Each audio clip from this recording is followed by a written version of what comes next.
கரைக்கண்டன் சருக்கம் நின்ற சீர் நெடுமாற நாயனார் புராணம். தெய்வ சேக்கிழார் பெருமான் அருளிய பெரிய புராணத்தில் காரிநாயனார் புராணத்தை அடுத்து 50வது புராணமாக நின்ற சீர் நெடுமாற நாயனார் புராணம் அமைந்திருக்கின்றது. முதலில் தொகை நூல் எம்பிரான் சுந்தரமூர்த்தி சுவாமிகள் அருளிய திருத்தொண்ட தொகை திருப்பதிகத்தின் 8வது திருப்பாடலில் நின்றசீர் நெடுமாற நாயனார் போற்றப்பட்டிருக்கின்றார். நிறை கொண்ட சிந்தையான் நெல்வேலி வென்ற நின்ற சீர் நெடுமாறன் அடியார்க்கும் அடியேன் என்று சுந்தரமூர்த்தி சுவாமிகள் போற்றுகின்றார்கள்.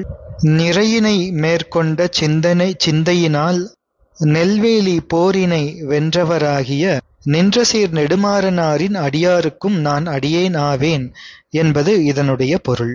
நிறை கொண்ட சிந்தையால் என்று வருகின்றது. நிறை கொண்ட சிந்தை என்பது மண்ணாசை, குரோதம் முதலான தீய எண்ணங்களால் அன்றி தம் நாட்டை காவல் காக்க வேண்டும் என்ற நீதி முறைமை பற்றி நெல்வேலியில் நிகழ்ந்த போரில் வெற்றி பெற்றவர் நெடுமாறன் என்ற பாண்டிய மன்னர். இது நெடுமாற நாயனார் தானாக படையெடுத்துச் சென்று நிகழ்த்திய போர் அல்ல. தமது நாட்டை நோக்கி வடதேசத்து மன்னர்கள் படையெடுத்து வரும் பொழுது தற்காப்பு முறை பற்றி நிகழ்த்திய போர். அது நெல்வேலி போர். அதிலே வெற்றி பெற்றவர் நம் நாயனார். அவருடைய திருநாமம் நெடுமாறன் என்பது. அவர் நின்ற சீர் நெடுமாற நாயனார் என்று போற்றப்படுகின்றார். இது அவருடைய சரித வரலாற்றிலே நாம் கண்ட பண்பு காரணமாக அவருக்கு வந்த பெயரும் சிறப்பும் ஆகும். நாம் திரு ஞானசம்பந்த பெருமான் புராணத்திலே பார்த்தோம். பாண்டிய நாட்டில் மதுராபுரியில் கூன் பாண்டியன் என்று ஒரு மன்னர் இருந்தார். அவர் சமணர்களினுடைய துர்போதனையினால் சமண மதத்தில் பிரவேசித்து இருந்தாலும் சோழ ராஜாவினுடைய புத்திரியாரான சைவ சிகாமணி ஆகிய மங்கையர்க்கரசி அம்மையாரை மனைவியாக பெற்றார். எம்பிரான் குலச்சிறை நாயனாரை மந்திரியாக பெற்றிருந்தார். நம் சமயக்குறவராகிய திரு ஞானசம்பந்த மூர்த்தி பெருமானின் திருக்கரத்தினாலே இந்த கூன் பாண்டியன் தீண்டப்பெற்று விபூதி சாத்தப்பட்டு திரு ஞானசம்பந்த பெருமான் அருளிய மெய் உபதேசத்தை பெற்று கூன் நிமிர்ந்து நெடுமாறன் நாயனார் என பெயர் பெற்றார்.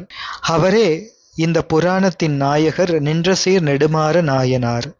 மன்னருடைய கூன் நிமிர்ந்தது முதலான திரு வரலாறுகளெல்லாம் நாம் திரு ஞானசம்பந்த பெருமான் புராணத்திலே மிக விரிவாக சிந்தித்திருக்கின்றோம்.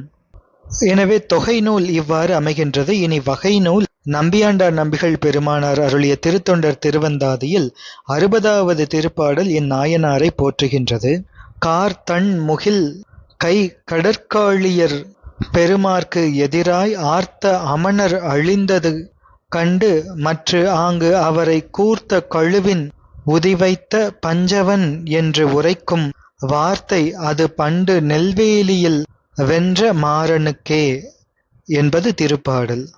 கரிய தண்ணிய முகிலை போன்ற திருக்கரத்தை உடைய கடற்காளியின் பெருமானாகிய ஆளுடைய பிள்ளையாருக்கு பகையாய் ஆர்த்து வந்த சமணர்களை வாதில் தோற்கடிக்கச் செய்து அருள் புரிந்தார் திரு ஞானசம்பந்த பெருமான். தோல்வியுற்ற அந்த இடத்திலே சமணர்களை கழுஏற வைத்தார் பாண்டியர். அந்த பாண்டியனாரே நின்ற சீர் நெடுமாற நாயனாரே முன்பு நெல்வேலி போரினில் வெற்றி கொண்டவர் என்பது இதனுடைய பொருள். இனி விரிநூலாகிய தெய்வ சேக்கிழார் பெருமான் அருளிய பெரிய புராணத்தில் நின்ற சீர் நெடுமாற நாயனார் புராணம் 50வது திருப்புராணமாக 10 திருப்பாடல்களினால் தெய்வ சேக்கிழார் பெருமானால் அருளப்பட்டிருக்கின்றது.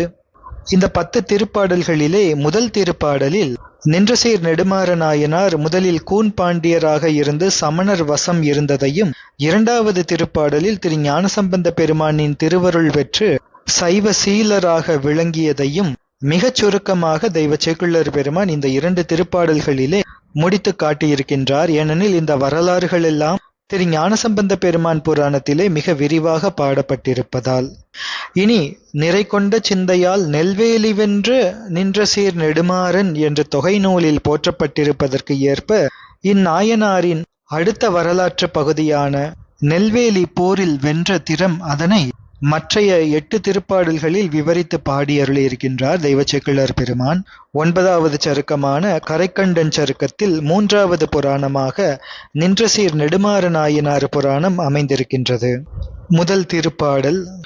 தடுமாறும் நெறி அதனை தவம் என்று தம் உடலை அடுமாறு செய்து ஒழுகும் அமன் வலையில் அகப்பட்டு விடுமாறு தமிழ் விரகர் வினைமாறும் கழல் அடைந்த நெடுமாறனார் பெருமை உலகு ஏழும் நிகழ்ந்ததால்.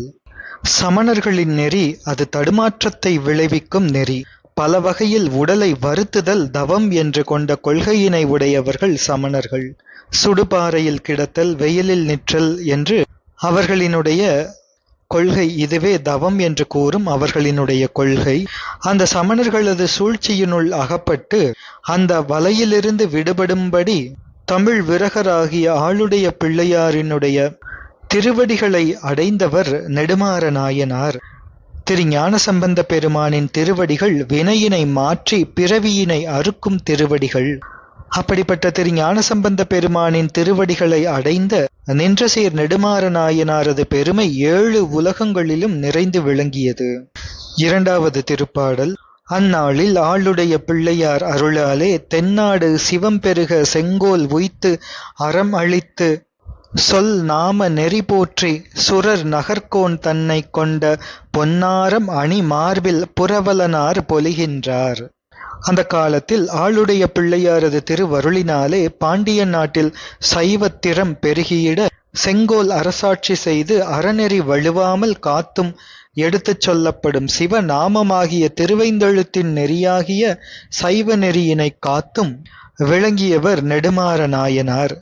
அவர் தம்முடைய மார்பில் பொன் ஆரம் அணிந்திருப்பவர். அந்த பொன்னாரம் தேவேந்திரனிடமிருந்து பெற்றுக்கொண்ட பொன் ஆரம். இந்த வரலாறு திருவிளையாடல் புராணத்திலே வருகின்றது. தேவேந்திரனிடமிருந்து பொன் ஆரம் பெற்ற திருமார்பினை உடையவர்கள் பாண்டிய மன்னர்கள். அவர்களது வழியிலே நின்று ஆட்சி செலுத்தியவர் நின்றசீர் நெடுமாற நாயனார். தேவேந்திரனிடமிருந்து பெற்ற பொன்னாரம் அந்த பாண்டிய மன்னர் தொடங்கி அடுத்தடுத்து வரும் பாண்டிய மன்னர்களுக்கு கொடுக்கப்பட்டு வந்தது. அந்த வகையில் தேவேந்திரனிடமிருந்து பெற்றுக்கொண்ட பொன்னாரத்தை அணிந்த மார்பினை உடையவர் நின்றசீர் நெடுமாற நாயனார். தேவேந்திரனிடமிருந்து பொன்னாரம் பெற்ற வரலாறு, பாண்டிய மன்னன் பொன்னாரம் பெற்ற வரலாறு திருவிளையாடல் புராணத்திலே விளக்கப்பட்டிருக்கின்றது. இந்திரன் ஒரு காலத்தில் தமிழ்நாட்டில் மழை பெய்வதற்கு மறுக்கின்றான். அகஸ்திய முனிவரின் உபதேசத்தின்படி சோமவார விரத நியமம் பூண்டு உக்கிரகுமார பாண்டியனார் விளங்கினார். அதோடு உக்கிரகுமார பாண்டியனார் சேர மற்றும் சோழ மன்னர்களையும் அழைத்து கொண்டு இந்திரனது சபையினை அடைகின்றார்.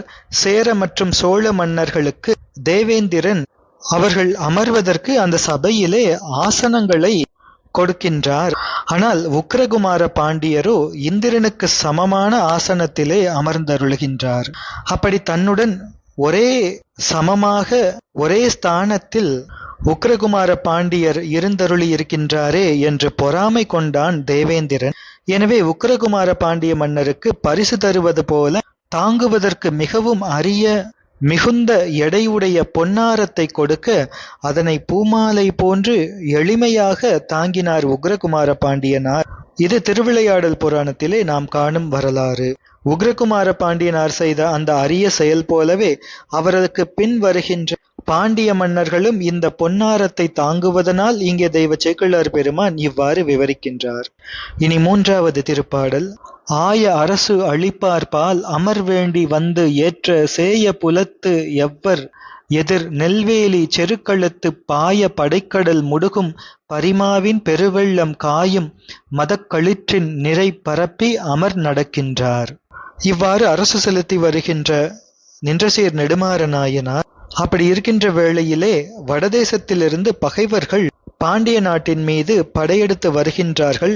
அவர்களை நெல்வேலி போர்க்களத்திலே தன்னுடைய சேனை கடலை, குதிரை கடலின் வெள்ளத்தை, மத யானைகளின் படையினை கொண்டு பகைப்புலத்து அரசவர்களை எதிர்கொள்கின்றார் நெல்வேலி போர்க்களத்தில். இந்த போர் நாயனார் விரும்பிச் செய்த போர் அல்ல.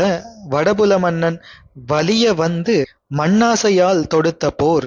எனவே போரில் முனைந்து அவனை வெல்ல வேண்டியதாயிற்று நாம் நாயன்மாருக்கு. இந்த நெல்வேலி போர் வரலாற்றிலும் கூட பேசப்படுகின்றது. எனவே தற்காப்பு பொருட்டு இந்த போரை மேற்கொண்டார் பாண்டிய மன்னர். அதனாலேயே நிறை கொண்ட சிந்தையான் நெல்வேலி வென்ற என்று சுந்தரமூர்த்தி சுவாமிகளால் புகழப்பட்டிருக்கின்றார். 4, 5, 6, 7 என்று தொடர்ந்த திருப்பாடல்கள் நெல்வேலியில் பாண்டிய மன்னர் நிகழ்த்திய போரின் திறத்தை விளக்குகின்றன. எடுத்துடன்ற முனை ஞாட்பின் இருபடையில் பொறுப்படைஞர் படுத்த நெடுங் கரித்துணியும் பாய்மாவின் அருகுறையும் அடுத்து அமர்செய் வயவர் கருந்தலையும் மலையும் அலை செந்நீர் மடுத்த கடல் மீளவும் தாம் வடிவேல் வாங்கிடப் பெருக வயப்பரியின் களிப்பொலியும் மறவர் படைக்கல ஒலியும் கயப்பொறுப்பின் முழக்கொலியும் கலந்து எழு பல்லிய ஒலியும் வியக்குமுக கடைநாளின் மேக முழக்கு என மீள சயத்தொடர் வல்லியும் இன்று தாம் விடுக்கும்படி தயங்க தீயுமிழும் படை வழங்கும் செருக்கழுத்து முறுக்கும் உடல் தோயும் நெடும் குருதி மடுக்குளித்து நிணம் துய்த்து ஆடி போய பருவம் பணிக்குள் பூதங்களே அன்றி பேயும் அரும்பணி செய்ய உணவளித்தது என பிறங்க இணைய கடுஞ்சமர் விளைய இகழுழுந்த பரந்தலையில் பனை நெடுங்கை மதையானை பஞ்சவனார் படைக்குடைந்து முனையழிந்த வடபுலத்து முதல் மன்னர் படைசரிய புனையும் நரும் தொடை வாகை பூழியர் வேம்புடன் புனைந்து என்று இந்த பாடல்கள் அமைகின்றன. நெல்வேலி போர்க்களத்தில் இருபக்கத்து சேனை வீரர்களும் யானைப்படைகளும் குதிரைப்படைகளும் மிக கடுமையாக மோதிக்கொள்கின்றன. பேர் அறவும் கேட்கின்றது போர்க்களத்திலே. குதிரைகளின் ஒலி, வீரர்களின் ஆயுதங்களின் ஒலி, யானைகளின் பிளிரல் ஒலி, பல வாத்தியங்களின் ஒலி இவைகளெல்லாம் கேட்கின்றன. பேய்களுக்கெல்லாம் உணவு அளித்தது போல அந்த போர்க்களம் அங்கே காணப்படுகின்றது. இப்படி மோதிய பாண்டிய மன்னரது சேனைகளுக்கு முன்னே படையெடுத்து வந்த வடதேசத்து அரசனுடைய சேனைகள் தோற்று சிதைந்து ஓடிப்போயின. போரின் வெற்றிக்கு அடையாளமாகிய வாகை மாலையினை பாண்டிய மன்னர்களுக்கு உரிய வேப்பம்பூ மாலையுடன் சேர்த்து பாண்டிய மன்னர் தரிக்கின்றார், சூட்டிக்கொள்கின்றார். 8வது திருப்பாடல். வளவர் பிரான் திருமகளார் மங்கையருக்கு அரசியார் களபமணி முளைத்திளைக்கும் தடமார்பில் கவுரியனார் இளவர வெண்பிறை அணிந்தார்க்கு ஏற்ற திரு தொண்டெல்லாம் அளவில் புகழ்பெற விளக்கி அருள் பெருக அரசளித்தார். இப்படிப்பட்ட நின்றசீர் நெடுமாற நாயனார் சோழ பெருமானாரின் திருமகளாராகிய மங்கையர்க்கரசி அம்மையாரை திருமணம் செய்து கொண்டு சிவபெருமானுக்கு ஏற்ற திருத்தொண்டுகளையெல்லாம் அளவில்லாத புகழ் பெறும்படி விளங்கச் செய்து சிவன் அருள் பெருகும்படி அரசாட்சி செய்தார். 9வது திருப்பாடல். திரைசெய் கடல் உலகின் கண் திருநீற்றின் நெறி விளங்க உரைசெய் பெரும்புகழ் விளக்கி ஓங்கு நெடுமாறனார் அரசு உரிமை நெடுங்காலம் அளித்து இறைவர் அருளாலே பரிசு பெறும் சிவலோகத்தில் இன்புற்று பணிந்து இருந்தார். இந்த உலகத்தில் திருநீற்று நெறியாகிய சைவ நெறி விளக்கமடையும்படி திருத்தொண்டு செய்தார் மன்னவனார். மிக நீண்ட நாட்கள் அவ்வாறு அரசாட்சி செலுத்தினார். அப்படிப்பட்ட நின்றசீர் நெடுமாற நாயனார் சிவபெருமானது திருவருளாலே எல்லோராலும் புகழப்படுகின்ற பெரிய சிவலோகத்தினை அடைந்து சிவானந்த அனுபவத்தில் திளைத்து என்றும் பணிந்து அமர்ந்திருந்தார். 10வது மற்றும் நிறைவு திருப்பாடல். பொன் மதில் சூழ் புகலி காவலர் அடிக்கீழ் புனிதராம் தென் மதுரை மாறனார் செங்கமல கழல் வணங்கி பன்மணிகள் திரை ஓதம் பரப்பு நெடுங்கடல் படப்பை தொல் மயிலை வாயிலார் திருத்தொண்டின் நிலை தொழுவாம்.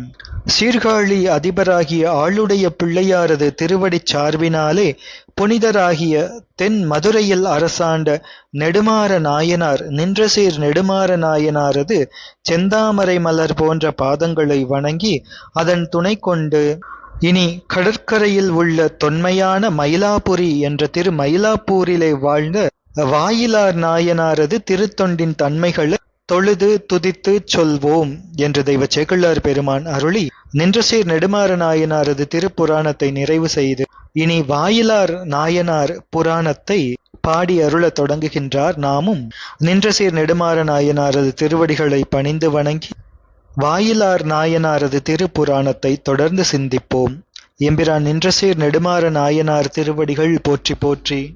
எம்பிரான் சுந்தரமூர்த்தி சுவாமிகள் திருவடிகள் போற்றி போற்றி. நம்பியாண்டார் நம்பிகள் பெருமான் திருவடிகள் போற்றி போற்றி. தெய்வச்சேக்கிழார் பெருமான் திருவடிகள் போற்றி போற்றி. உரையாசிரியர் ஐயா திருவடிகள் போற்றி போற்றி. திருச்சிற்றம்பலம்.